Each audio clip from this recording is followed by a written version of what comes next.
Well, hello everyone, and welcome back to another live stream. Cliff Ravenscraft here, and I'm joined by my best friend on the planet, Ray Edwards from rayedwards.com. Ray, how are you, brother? I am fantastic and excited about this conversation, and I love what you've been doing here with these lives. So it's a real privilege to be invited to be part of this one. Well, thank you. I'm honored to have you here, and I'm just honored to do life with you, quite frankly. And it's funny, we scheduled this time together almost a week ago, and it wasn't until I think yesterday it's like, what are we going to talk about? What? But it's awesome. So what I want to talk about today, and I just want to set this up right out of the gate, is I want to talk about the messiness of the entrepreneurial journey. So let me set it up like this. Recently, I had somebody purchase my Free the Dream online course, freethedreamcourse.com, by the way. But anyway, he purchased the Free the Dream online course, and I'm like, hey, I saw that you purchased this. I wanted to reach out and personally say thank you. I just sent you a Facebook friend request. I see we're already connected on LinkedIn. I see the mutual connections we have. Wow, I'm so honored. Hey, number one, let me ask you this. How long have you been following me? And number two, what made you decide to buy the Free the Dream online course? Here's the email response with no personal identifying material to lead back to who this individual is. Hey, Cliff, you're welcome. I literally just got an email from LinkedIn this morning about your Free the Dream goal-setting live stream that you did recently. By the way, streaming live on the internet does have an impact of getting people's attention. Next line in the email. I decided to put it on in the background while I was working. But then I realized how significant your talk really was. So I stopped working to tune in more intently. I have been, listen to this, struggling mentally for the past year or so on what I should do with my business, insert name here in parentheses. And I have been depressed and unmotivated. I realize that I have been focusing on the wrong things, and that is part of why I am so unhappy. Now, Ray, you and I both have the honor of serving many thousands of people who are on this online entrepreneurial journey. And one of the things that I emailed back to this individual is, dude, first and foremost, I just got to tell you, you are not alone with what you are experiencing. Would you say that that's accurate on your side of the fence over there? Absolutely. There are many people experiencing that very thing he described. Why do you think people get into that position? This is somebody who is full-time self-employed. Quite frankly, I was checking out LinkedIn profile. There's like a television news station interview where he's like going on and on about how he got into the business that he's in and how he's serving people. So he's getting media attention, significant media attention. This guy's been in business for several years and yet is expressing, wow, I don't even know what to do with my business. I feel stuck. I feel depressed. I feel unhappy, unfulfilled. It seems like I've just been focused on the wrong thing. This is not the reason why it doesn't matter what this person's name is and what his business is because it is so frequent, so common. But Ray, what do you think is the common reason that you've seen for people who are going through this? Well, there's a couple of different levels I could answer this question on. The first one being he actually, I feel, supplied a big part of the answer in his message to you. I've been focused on the wrong things. So you and I both are aware that what we focus on, we tend to get more of that. We notice more of it. We begin collecting evidence, building a case for the thing we notice, the thing we're focused on. There's that saying that where focus goes, energy flows. So zooming out, I think it's a bigger it's a bigger problem than just focus. I think most people have no training in how to manage their own nervous system, their own thinking and feeling and speaking, and the way they move their body or don't move their body. So it's a multi-layered problem. I think it's poor training. We've been trained how to feel miserable, and most of us have practiced it all of our lives. So Yeah. we're really good at it. I know I have my own story of resonating with this person at a deep level. Getting into business, working around the clock. My first year, I've told this story many times, working 12 to 18 hours a day, 7 days a week, for 9 months without ever taking a single day off. Finally, after 9 months, oh, by the way, with no paycheck, the business was bringing in income, paying the CPA, paying for health insurance benefits for the family, and all of the expenses and overhead of software solutions and equipment and stuff. But still, no paycheck after 9 months of no day off. Mm. And then finally, for the final 3 months of my first year in business, I took 1 day a week off. But this is the way my mind was working at the time. I could only allow myself the permission to take 1 day a week off if I would agree to myself to increase the number of hours that I put into the business the other 6 days of the week. And then by the end of the year, I made $11,000 net income, and I celebrated with 2 weeks in the hospital where I almost died. Hello. Yay! Welcome to entrepreneurship. I think the other thing that comes into play, and you hinted at it in your narrative just now, is we get isolated. It's one of the reasons many people become an entrepreneur because they don't want a boss. They don't want to be accountable to anyone. They want to be in charge, make the decisions, and not be questioned. I'm not saying everybody, but many entrepreneurs get into their own business for those reasons. And that puts us in a place of isolation. And now we're in the echo chamber of our own habitual thoughts and emotional patterns. And if you haven't consciously chosen those patterns and thoughts and habits, it can lead you into this dark place called depression and anxiety. And it's tough to know how to get out because you're paralyzed once you realize where you are. Well, Ray, I know that you are currently writing, is it your, I don't know, third professional book? I know you've written many books in the past, but you got your third book about business coming out soon. Is that correct? Yes. What is that book about, and how does that relate to what we're talking about here today? The book is called Read This or Die, Persuading Yourself to a Better Life. And that book it's about how I found myself in a very similar place. A situation where all the things that I had believed up until that moment were called into question because of the diagnosis I received of Parkinson's disease. And over time, I had to deal with the depression of learning I had an incurable, degenerative, progressive disease, of dealing with there are many symptoms. Most people think it's just like shaking hands, but it's so much more than that. There's other things that one has to deal with. And then I had to start questioning my religious beliefs, my beliefs about business, my beliefs about relationships, my beliefs about my own worth, because for all my life, I had used not all my life, but since my teenage years, I had a mantra that said my value came from my ability to produce. And I thought that was a virtue. I mean, that was something I repeated with a religious fervor. And so I had deeply driven that pattern of thinking into my brain. And then I became a person who was in a position where I physically could not produce at the levels at which I was producing before. And so that particular belief did not serve me very well because I began to feel kind of worthless. So I was driven to a place of having to change so many of the things I believed, the things I was saying, the things I was doing with my body, the habits I was reinforcing or building into every day.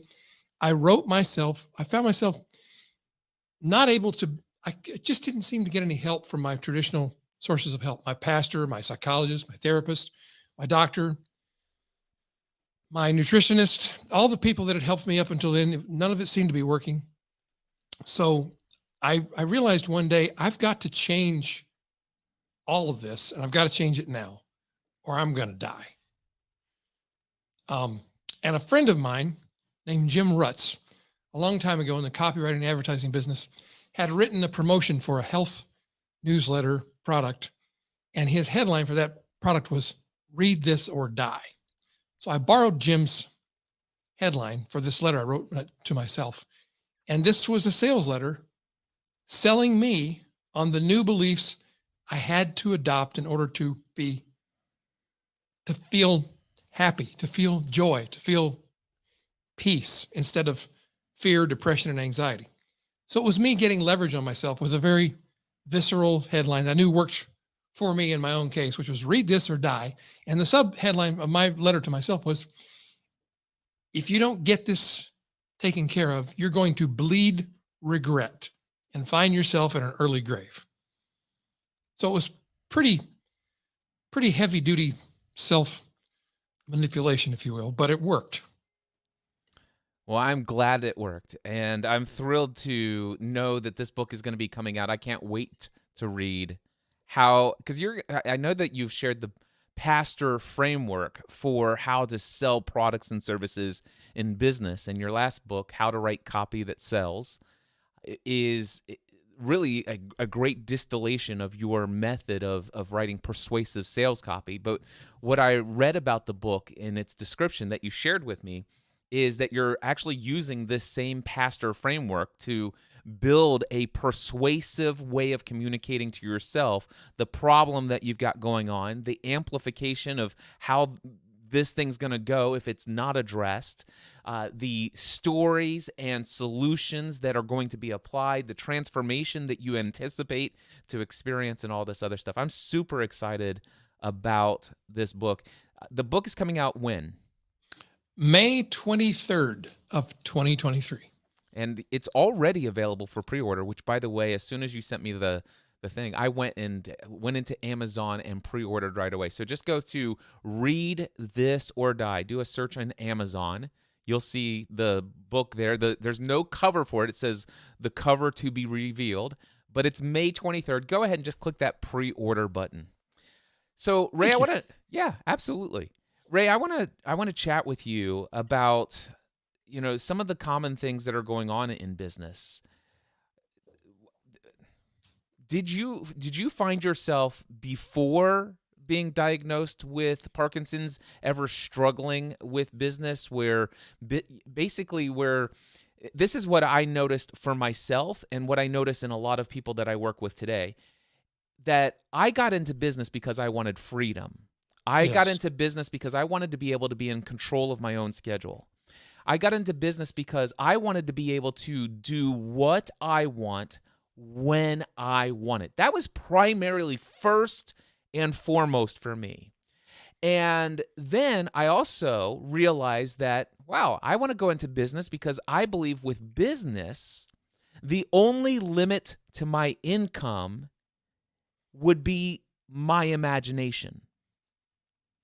And so I went to business for the freedom to choose what to do, when to do it. I went into it for the freedom of making as much money as I desire. And I went in for just the desire to create something and do work that I love. And the idea was, wow, if I could do this with my most productive hours, the quote unquote work hours of the week, that would give me the most incredible life ever. I could literally have the life of my dreams. But as I shared earlier, working around the clock, never taking a day off, almost dying in the hospital just because of how terribly I cared for my physical body.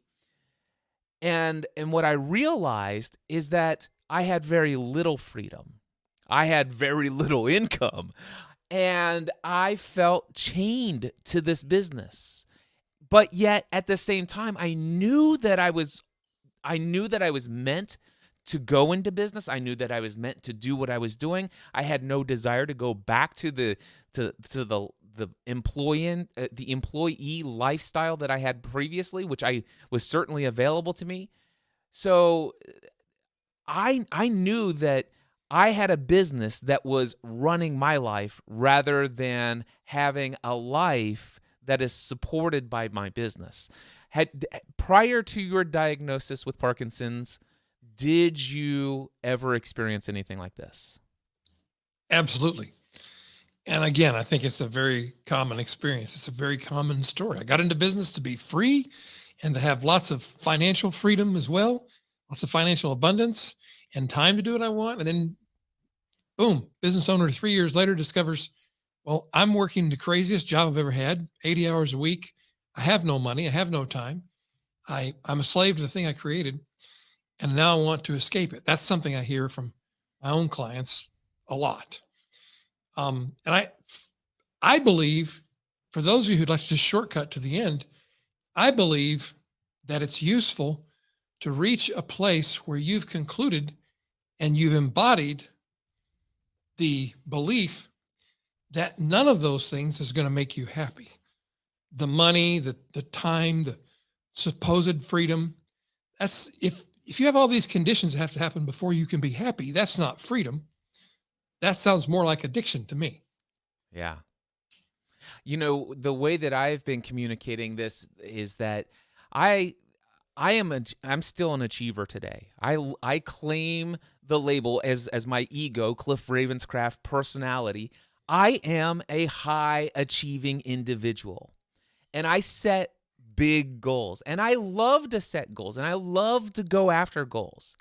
And I used to believe that the greatest joy was the achievement of one of those goals. And that's why I kept setting goal after goal after goal after goal, because I wanted that great joy as often as possible.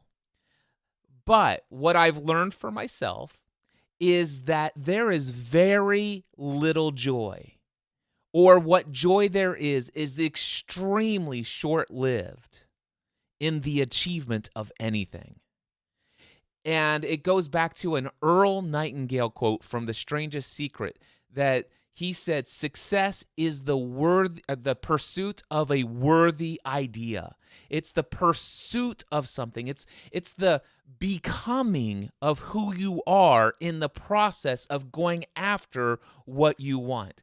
And so that is, for me, what I have discovered. I am a high achiever. I want to set goals, but I require no achievement of any goal ever for peace, love, joy, abundance, and feeling worthy. Yes. So many of us start out on this journey working for those things, working for peace, working for joy, working for contentment. And the truth is, I think, this is my hallucination, that it's better to work from peace, from joy, from contentment. And then I too enjoy the game of having big goals and working toward them and enjoying the process of working toward them. I have found achieving them not to be as pleasurable as actually the process of working toward them. And I use that same definition from Earl Nightingale. I listened to his Lead the Field program probably 100 times when I was driving around in my car selling insurance. And that definition of success is tattooed on my brain. Progress toward a worthy ideal. That means I can be successful today because I made progress. I love that. And well, okay. So I feel a little bit of caution even in that statement. Think about this. Did you say I feel worthy because at least I made progress? No. Okay, I didn't. I said I can be successful today. I think I see where you're headed. Like the actual idea that I need to make progressive realization of a worthy ideal says I have to work somehow to get the joy, to get the feeling of success. That's a fair point, if So that's the point you were making. yeah, it is the point that I'm making. I think the joy comes from just being. And Yes. it's out of the being that you have this abundance, and it's the being that you are, the unlimited being that you are, that propels you to work towards the achievement and attainment of the things that your heart desires. But your heart is, if you can come through it, it's, you're not any more worthy, you're not any more happier because you've made progress. See, what I and this is something I've learned as well. Okay, here's the word of the day from Cliff. Equanimity. Equanimity is one of my favorite things that I've learned from, at least I'm sure it's all over the world, but I learned it most from my studies recently over the last couple of years of Eastern philosophy. And equanimity is this idea that you want to be, you don't want to go so overboard on celebrating your wins, because when you celebrate your wins, it's almost as because you achieved and something went what you perceive to be right or good or all this other stuff. It is a reason for you to feel good, to feel elevated. But with life, you can't experience wins and have you can't even have the definition of a win or success, or, well, not that success, but a win or an achievement without a failure or a setback or a lack of progress. You can't have progress unless you know what the lack of progress about being stuck or even moving backwards a little bit. So what I've learned is, for me, is that I want to celebrate and pat myself and say, okay, this is great. I love that I just had, for example, there was 1 month, I love a big financial win. Oh gosh, I just landed this many clients. But if I celebrate that and I tie so much of my emotional well-being on those kind of achievements, what happens in a month where it's a very scarce month, which on the entrepreneurial journey, Ray, as you know, can happen at any time without any warning, no matter what your experience level is in the business journey. And Yes. so what I want to get to is a place of equanimity where I don't get overjoyed when I have a big, massive, uh, where I make a couple grand more, or maybe many, many grand more than what I need in my business in a certain month. But if I can actually get to the place where I don't even get bothered, do you remember the Jimmy Fallon Twilight? Did you ever see Jimmy Fallon and his parody of Edward Cullen, Robert Pattinson, back in the Twilight movies? He goes, "Are you bothered? I'm bothered." But I don't want to be bothered. I don't want to be. I don't want to have an emotional swing low down just because I'm like $7 or $8 or $9,000 deficit this month than what I need minimum to make ends meet. So, because those days do come. And what I need in those days, when those come, is a state of mind where I can continue to remain confident, at peace, filled with joy, so that I can creatively come up with solutions to bridge that gap financially that month, or at least the next month. Does that make sense, Ray? I felt like I was rambling because I hadn't thought it out ahead of time, but did the message come through? No, that's right on target. I agree with that. I it's hard for me to describe, but I'm going to try. I've reached a place where much of the time, I won't say all the time because that wouldn't be honest, but much of the time, I really don't care. I don't care what happens in the business. I don't care what happens to me. I don't care what happens in politics, because in those times, I'm in this moment, in this location, doing what I'm doing right here, right now, and I'm not thinking about all those other things. So I don't care about them, because to care about something, you have to be thinking about it. You have to be, I think, meditating on it, or we call it worry or stressing. We're meditating on these bad things that might happen in the future. It's almost like we're praying for them in a certain kind of way. But being able to be in this moment, I mean, this is something I learned from one of my very first, very earliest mystical teachers, whom I heard say to another of his students something like, always the future with this one. Never his mind on where he is and what he is doing. And when Master Yoda said those words of Luke Skywalker, it got my attention. And I realized that was me a lot of the time. So I just tried to be where I am, doing what I'm doing, and not be where I'm not doing what I'm not doing. And that helps me tremendously to not be attached to those outcomes. But it does happen. I do get caught up in those things, but a lot less often than in the past. One of the affirmations on my affirmation list that I memorized, and it's so ingrained in my being today, is this: I am always at the right place at the right time with the right people doing the right thing. Yes. There's no, or another way of saying that just came to me. I'm always at the right place at the right time with the right people, experiencing the right thing for my good and for the good of others. I love that. I had already adopted that first sentence as one of my affirmations or declarations. I think I'm going to adopt the second one as well. Yeah, it's that idea that every experience of life, I have a belief that is meant for my good.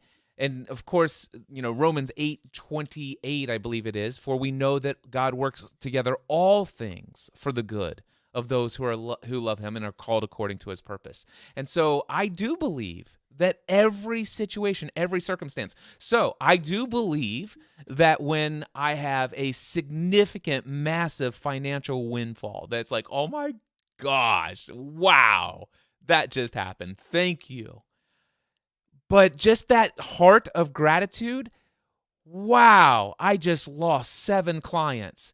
My income just dropped, $22,000 a month from losing those clients. Wow, what an incredible experience. Thank you for this. And I'm not being facetious.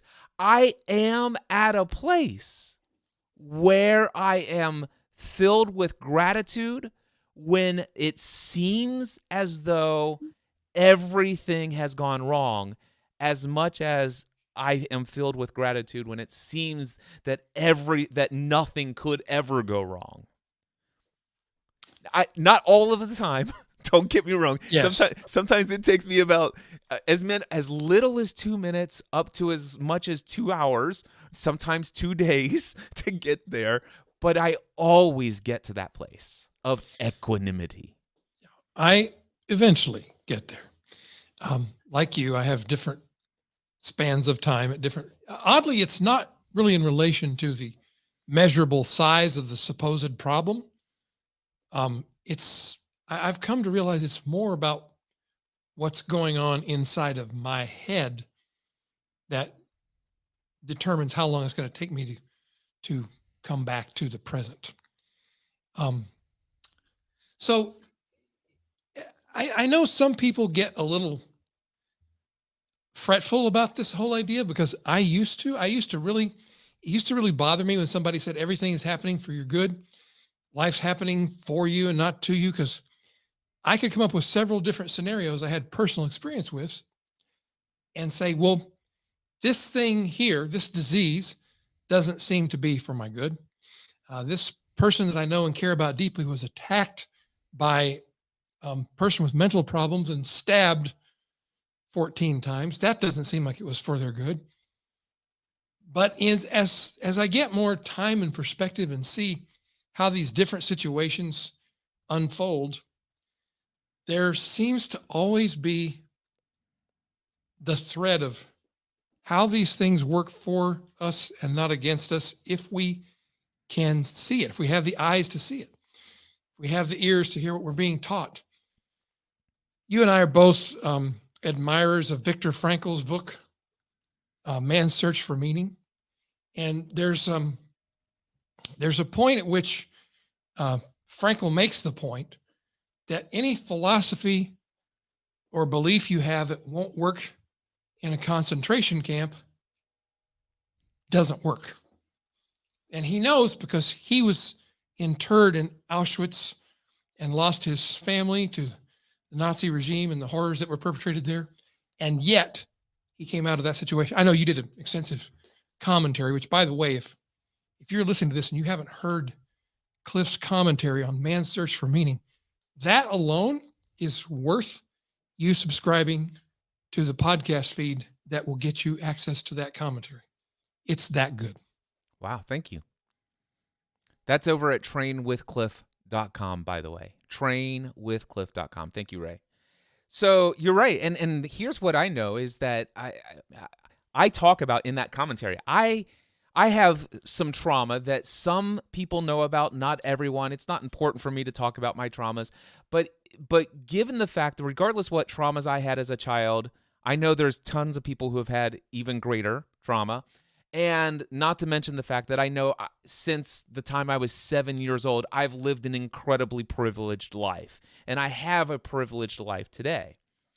But what I will tell you is that I have the opportunity to coach with people who go through incredible things. I worked with a young lady who has no hands, and she just painted an entire gallery of artwork that she's now selling online, and it's beautiful work.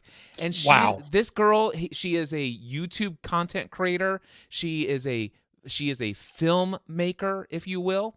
And she has her own YouTube channel. And guess who sets up the lighting? Guess who sets up the camera? Guess who sets up everything? Her production team, of course. No, she does. She is one of the most upbeat, encouraging people, and she has no hands.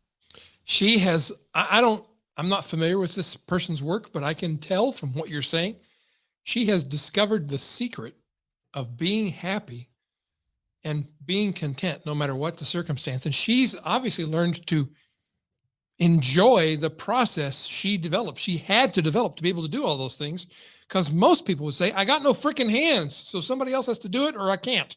Yeah. She figured a way to do it out, and it's not surprising that she's successful, but she's happy. She's learned that secret. It's a powerful secret to learn. It is a powerful secret. Ray, in your heart right now, given what we've talked about, is there any direction you would like us to go into? If not, I can come up with something in the moment. Ray and I had no preparation other than coming up with the topic today. So I just want to check in with you to see if there's something on your heart in a direction you'd like to steer us. If not, I can come up with something, I'm sure. I don't have a particular agenda. So. Okay. No worries.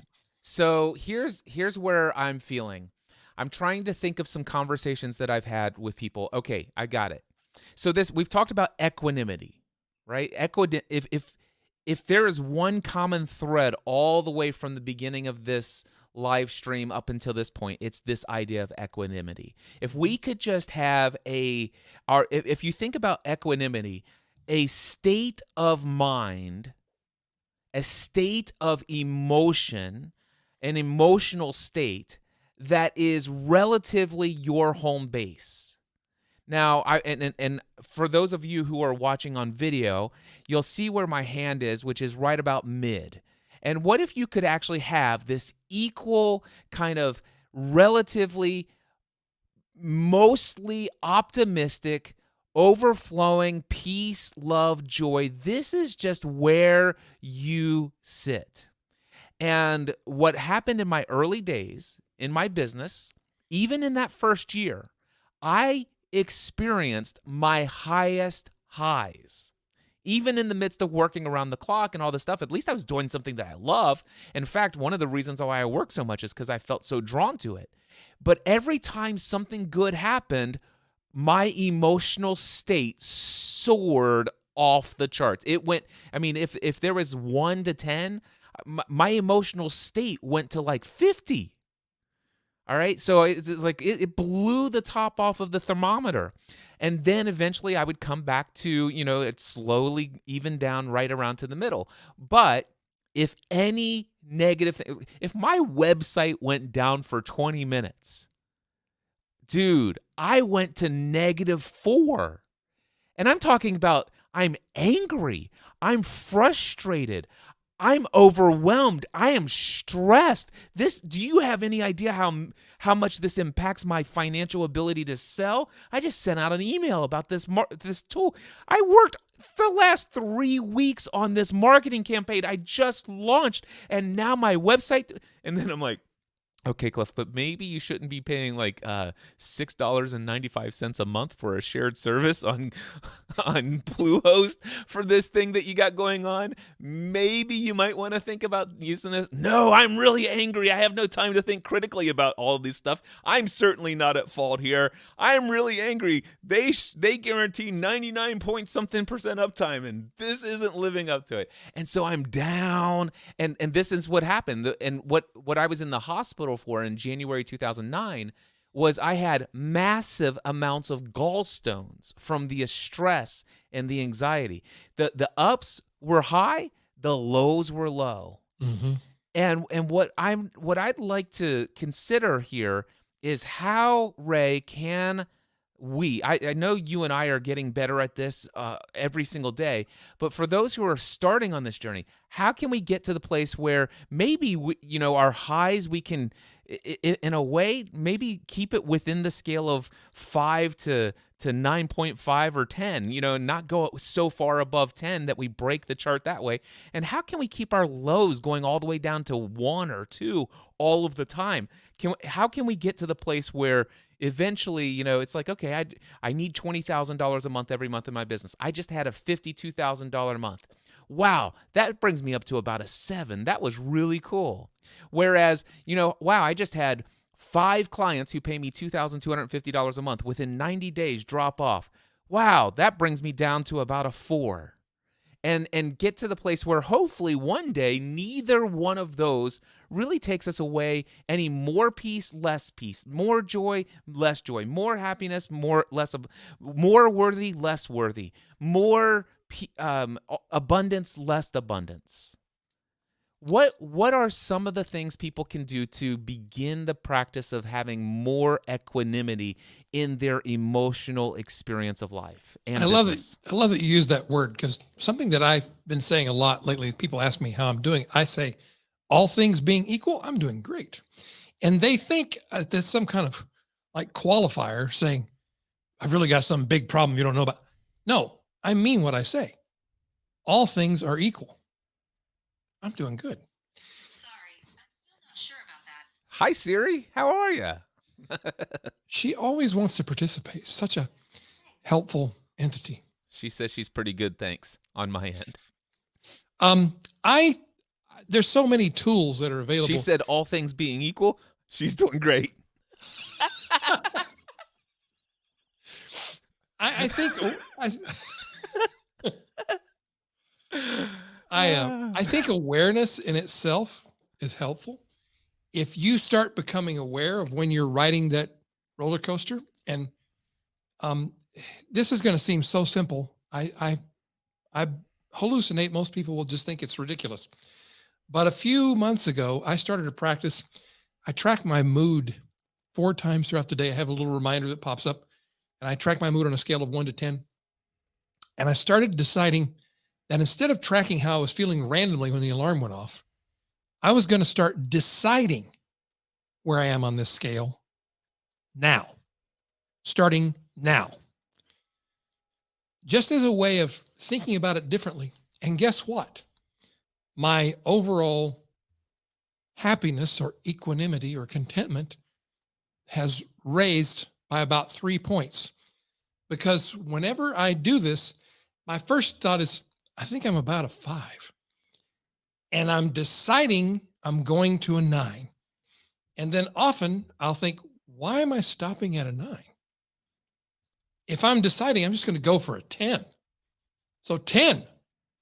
And then I begin to think about why I'm at a 10. Because I'm breathing, because I'm upright, because I'm able to do these things that I'm doing today, because I have a great cup of coffee in front of me. I just look at where I am with what I'm experiencing and fill up on that. So maybe that's too simple, but if that has any appeal to you at all, you could just start deciding where you are when you begin your day or when you're thinking about it throughout the day. That's one way. I like that. I had a client recently who said, he said, I'm really overwhelmed right now, and I'm trying to figure out how to find some sort of balance of where I am, a balance between achievement and giving myself grace and not speaking to myself the way that I do about my current situation, current circumstance. So he shared a couple of things that are going on. Number one, I have this goal of onboarding 3 new clients by the end of this year. Currently, I only even have 1 in the process. So I have to have 2 more. I currently now have 2 households. I just bought another house, and I have all sorts of things that need to be done before Christmas so that I can be prepared, so that I can have my children come and spend the holidays with me. And also and here's the exact link, it weighs on me that I have put so much time into this online course and it's still it's still not selling. Mm. And not to mention the fact that there's just a whole other plethora of and loneliness was another thing. He said my personal network, if you will, is very small, and so there's also a loneliness happening here. And so with all of this, he's like, I'm really struggling. I bet. Yeah. And so, and one of the things that I'm like, I had a whole monologue, by the way, and it's in the most recent episode of the Train with Cliff audio journal podcast, which came out today on Saturday, December 3rd, over at trainwithcliff.com, by the way. My entire monologue is there. But I share all of that to say this. So this is a situation where this person is. And for the last couple of weeks, he's like, I'm like I always am. In the Green Room Mastermind, Michael Stelzner always asks, Cliff, how you doing? And Ray, do you know what I say to him every single week for more than a decade now? Something like the best I've ever been and getting better every day. Yeah, I say I've never been better, and it gets better every single minute of the day. Yeah. Every now and then I switch it up and say I've never been better, and it gets better every millisecond of the day. Now, I only say that when I am living in the present moment and I actually have the perception and perspective of this equanimity. See, I'm still bringing the core theme. I'm pulling the thread even further into this conversation. Well done. Thank you, sir. All right, so when I'm in the moment, I say it. If I'm not in that moment, if I'm in one of those delayed reaction times when an unexpected, undesirable, and inconvenient circumstance that shows up into my life, every now and then there's a little bit of delay before I get bounced back up into my median, if you will. And if you were to ask me then, how are you doing, Cliff? I'm doing really well, thank you. But almost always, I will say, I've never been better. Gets better every minute of the day. Thank you.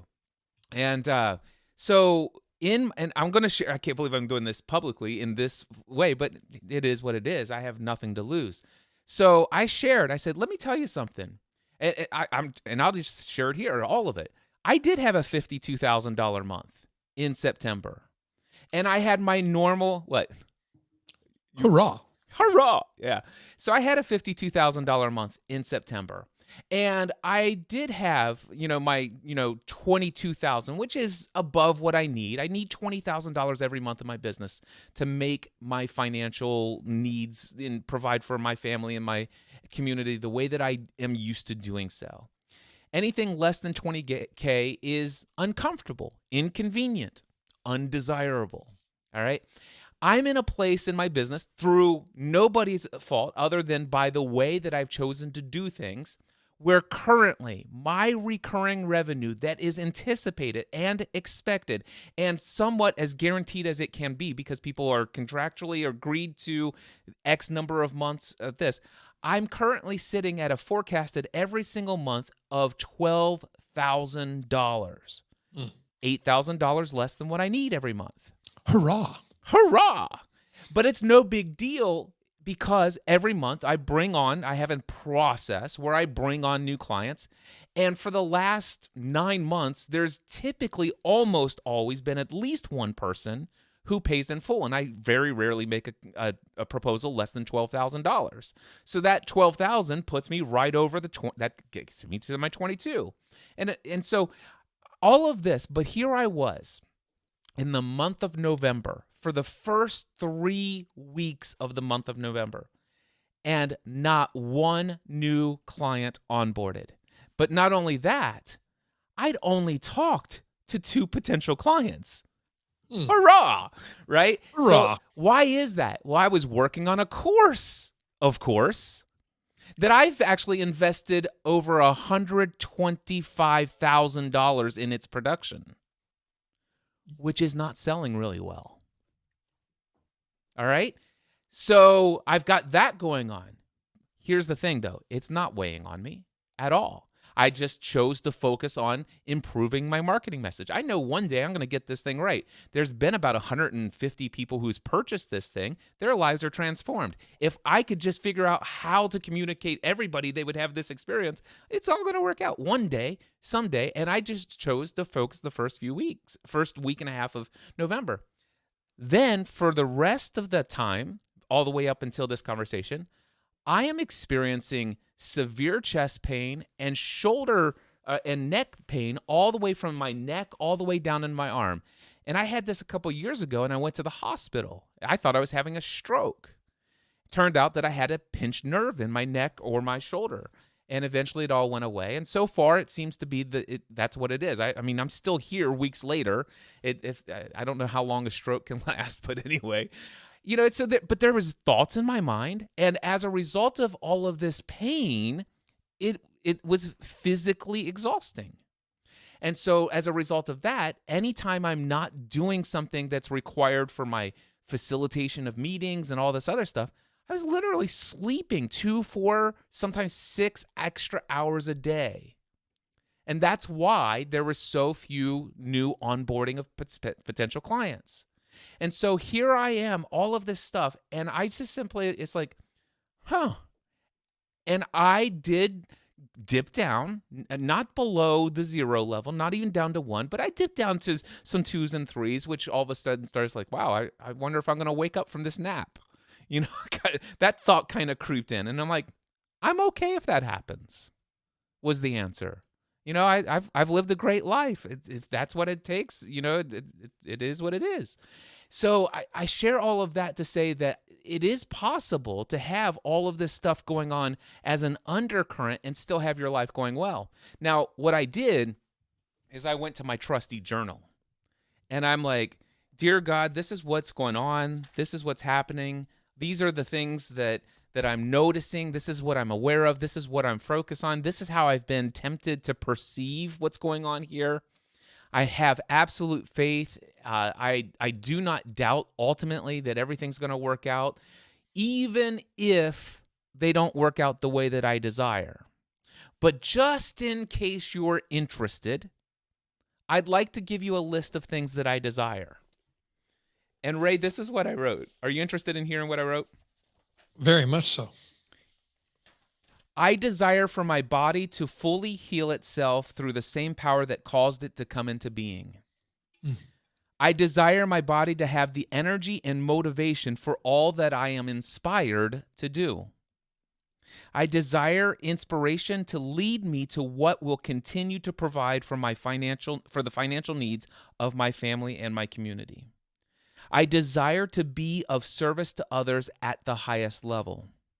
I desire each of my children and my wife to feel my service at the highest level, well above what my clients receive from me. I desire for a heart filled with gratitude, for there is surely an abundance of things to be grateful for.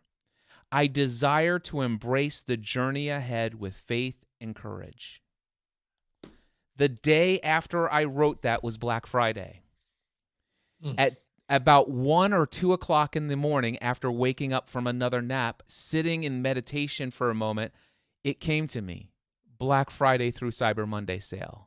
Go to your keyboard and write.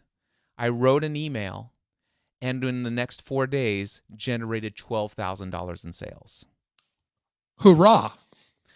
Hurrah! But I would actually be here with as much energy, with as much enthusiasm, with as much gratitude, with as much love for life if I would have ended the month at 13,000. And Ray, the reason why I say that is I know you know this is true. You would confirm that, wouldn't you? Yes, I was going to interject and say that the thing that makes this remarkable is I know that to be true. 100%. He knows it to be true because he's witnessed it. Yeah. I've been there, done that several times. And also, Ray, are you free to talk about what's going on Monday? Sure. Okay. I hadn't planned to do that, but I just checked in with myself and gave myself permission to talk about it. So Ray, you've got this incredibly awesome business. Here you are on a Saturday afternoon hanging out on a live stream with Cliff Ravenscraft. And, I've been watching your social media. You've been publishing to the socials all week. Your team has shown me and I've seen what's going on, the things that are being planned and going on in the background of your business and stuff like that. You've got a lot of things going on. You've been working in your business this past week, correct? Correct. All right. Anything happening for you, like in the week ahead? Anything special coming up that's out of the ordinary? Well, Monday I'm having brain surgery. I think that might be what you're referring to. I'm having a procedure called deep brain stimulation. So the neurosurgeon will be cutting 2 small holes in my skull and inserting 2 long leads or electrodes deep into my brain. And then a week later, after that has all healed up, they'll connect a power pack and a controller that'll be under the skin of my chest and connect to the device in my brain. It'll regulate the brain waves and should eliminate, over time, it takes time to adjust it, but should eliminate most of the symptoms of Parkinson's that have been troubling me very much over the last year or two. So it's very exciting. And it's also a little thrilling. So I'm experiencing a range of emotions, but hurrah. Hurrah! This is equanimity. That I didn't know if we would go there or not, and I'm thrilled that you felt the desire to move forward with this, because what I wanted to demonstrate is that you have been fully present, high energy, optimistic, giving, serving of the people who are here. And here we are, and in 2 days. And here's the situation. Ray sent me a link. It says, Cliff, if you're interested, here is step by step exactly what I'm going through. And I'm like, wow. Okay. Wow. Yeah, that's a lot. It's pretty interesting. You're awake during the procedure. And my doctor sent me some surgery notes ahead of time. And one of the things he said was, I will need your assistance during the surgery, so I'll be keeping you awake. And I thought about that for a moment, and I decided right then and there, I'm going to start adding to my byline, assistant neurosurgeon, because it'll be true. Yeah. I'm assisting the neurosurgeon. This has been an opportunity for me to put to work this and to test the things I wrote about in this book and the things I've been working on a personal basis of developing that equanimity you've been talking about. And you've been pivotal in coaching me through this process over time, as you know. There are so many tools we can use to develop that feeling of equanimity, whether good things, quote, what we deem good things or what we deem bad things or pleasant or unpleasant things are happening in our life. So we can have an emotional home base of equanimity, all things being equal, being content, the secret of being content no matter what the circumstances. And so I think it's valuable. While we've offered some tips and thoughts here, I think it's valuable. And more than that, I strongly recommend getting a coach, because that person can help you develop the skills of having this feeling of equanimity regardless of what's happening in the external world. Yeah, and I strongly recommend that you go and pre-order the book, Read This or Die. Is that what it's called? Read This or Die. Yes. Go look it up in Amazon and pre-order. It's coming out May of 2023, but if you go and pre-order it now, it'll automatically be delivered to you. Definitely want to do that. Ray, do you have time to go through a couple comments here real quick? Sure. All right, let's see what we got. We're just going to say hello to Marco. He says, hi, Cliff and Ray. Hello. We're also going to say hello to Lubna. Say hello to Lubna. Hello, Lubna. All right, and then Marketplace Ministry Podcast says, very powerful story, Ray. It's very awesome. Lubna also says powerful. Daniel says, hi, Cliff. Good to see you. Good to see you, Daniel. Glad to have you here. Daniel also says, thank you for the work you do. I've been using StreamYard 2 with my podcast and started to use LinkedIn Live. I'm excited for you. That's exciting, Daniel. All right. Yes, the pursuit is where the joy is. That lands well with me. Amen. Amen. Amen. Preach it, brother. All right. Gentlemen, I believe the great, let's see here. I believe the great insights you are giving me. Awesome. Love it. And he says, okay. Okay, so it looks like he was trying to type something in the chat, but it didn't get all the way in there. So Tim, by the way, says 2 rock stars. Well, now 3 on the screen. Thanks, Tim. All right, Marketplace Ministry. That's so cool. Everything you're saying about not being bothered. I'm gonna have to send you that Jimmy Fallon thing with Robert Pattinson, because you will appreciate it. I know. Yes, I'm sure I will. Please do. All right, about not being bothered and at peace, no matter your circumstances. I can truly say that I'm experiencing that in my life as well. I'm so excited to hear that. That's wonderful.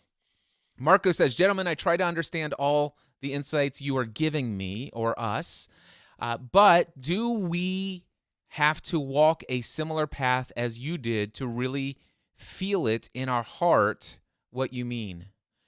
Any thoughts on that one, Ray? Well, first, I don't know for sure. Second, I don't think so. I don't think you have to walk the same path. Everybody's path, I believe, is different. And I mean, so many people in the stories I've read and people I've encountered have come to these realizations through pain and suffering. But I believe it's possible to skip ahead and come to this feeling of equanimity before the pain and suffering. And I would recommend that route. Absolutely. Yes. All right. Bez says, good afternoon, Cliff. Hello, Bez. Glad to have you joining us live today. Jay says, Cliff, I have a question. If you received $100 million today in cash, would you retire? Hell no. All right. Let's see here. What would you do? I'd be here live streaming on the internet with Ray Edwards. Also, Ray, if he is interested, what about you, Ray? Would you retire?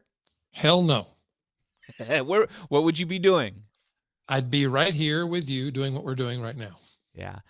Here's the interesting thing. $100 million, the thought to dream that dream, it was fun to play with it for a very long time. And one of the things that has occurred to me when I made my career shift from insurance answer man, which I never was called the insurance answer man, to the podcast answer man, I literally left a guaranteed multi-million-dollar a year personal income. And that's no exaggeration. My dad has since retired from the family business. I was next in line to take it over. I'd be making at least a minimum of 1.5, maybe $2 to $2.5 million a year in personal income had I not left the family business. I left that to pursue joy. Or actually, I left that to be in alignment with the joy that is within me. That's a much more accurate statement. I love that. I don't pursue joy. I am joy.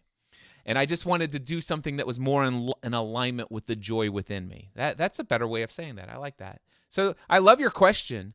And yeah, if I had $100 million, I have the ability to generate $2 million this year. I will be nowhere near that this year because the money is just a made up imaginary thing in our mind.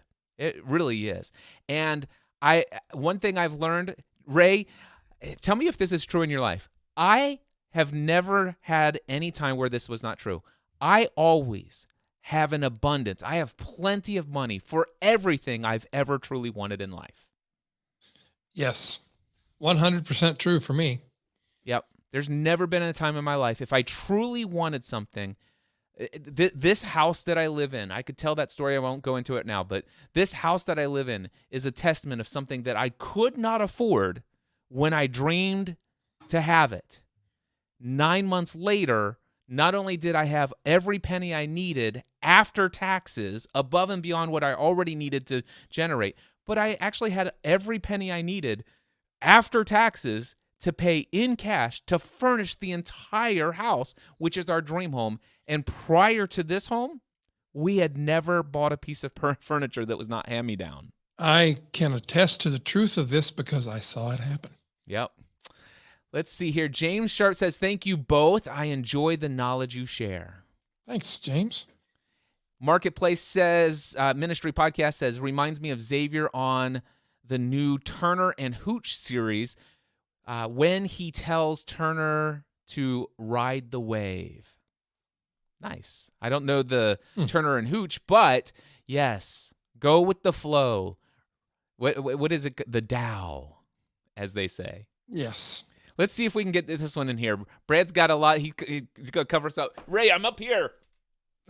Wow. All right. Let's see. Somewhere between the thrill of embarking on a new big goal and the satisfaction of achieving is the same messy middle, which can wear you out and be intimidating. Do you have any thoughts on how people can navigate the weariness of the messy middle and still focus on moving toward the promised land? Think Exodus/Golden Calf. Thanks for today's discussion, Brad Miller. Wow.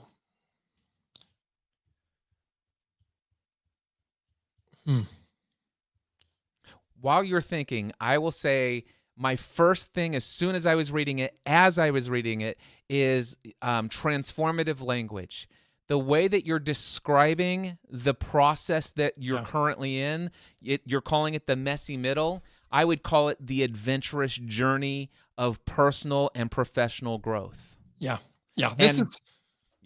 This is one of those tools. I mean, the way we talk about a thing is how we end up feeling about the thing. The way we experience the problem springs from the way we describe or think about the problem. So I would maybe consider telling myself a different, more relaxed story about what's happening. Yep, and the idea that this is it will wear you out and can be intimidating, and be intimidating. So this can wear you out and be intimidating. This can test your limits and increase the growth of your muscle, and can be challenging to grow. It's all in the way, because I promise you, the promised land, when they got to the promised land, it wasn't all bright sunshines and rainbows, my friend. Yeah, for sure. So it's about finding joy in the middle, in the journey, in the process. Yeah, I think that's really the secret that you might be looking for. I have this belief there's nothing out there somewhere that's better than what I have right here, right now. That's true. In my experience, that is true. And I get lots of peace. And when I get in that place where I'm feeling tight and I feel like I'm carrying a weight or being exhausted when I realize there's nothing out there anywhere that's going to be better than what I have right here, right now. All those feelings just drop away. My friend Jen Swanson, Careers by Jen, amazing, laughing out loud. Hoorah! I love that. That was fun. All right, Marketplace Ministry, thanks for sharing, Ray. I'll keep you in prayer. Quick question so I can pray in agreement with you. What are you believing through this surgery? I'm believing for elimination of symptoms that I find bothersome: tremor, gait, balance, walking problems, some speaking problems. I'm believing for that it's going to produce more, help me produce more energy, more equanimity. And I mean, one of the practices I'm engaged in right now is every day in my time of meditation, I have a time where I'm speaking out phrases about the results that are going to come through the vehicle of this procedure. I don't have any. Some of my friends get a little odd in their opinions. I think odd, at odds with me, because they say, well, wouldn't you prefer to just hold out for a divine healing? I feel like it's all divine healing. The vehicle through which it happens is unimportant to me. So that's what I'm believing, walking in, saying, feeling, experiencing already. I love Hurrah. that. Hurrah! Love it. Brad Miller says, prayers your way, Ray. Liz Underhill says, great chat with an exclamation mark. Thank you, Liz.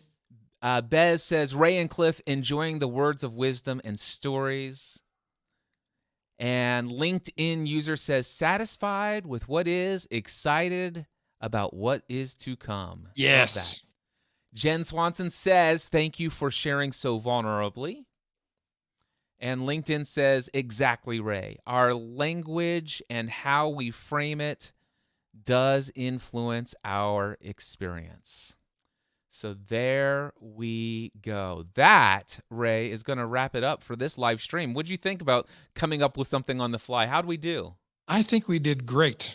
I think I've enjoyed this so much. It's been fun and exciting and interesting to be in this conversation with you and all of our guests. It's been a great way to spend this part of the afternoon. Thank you.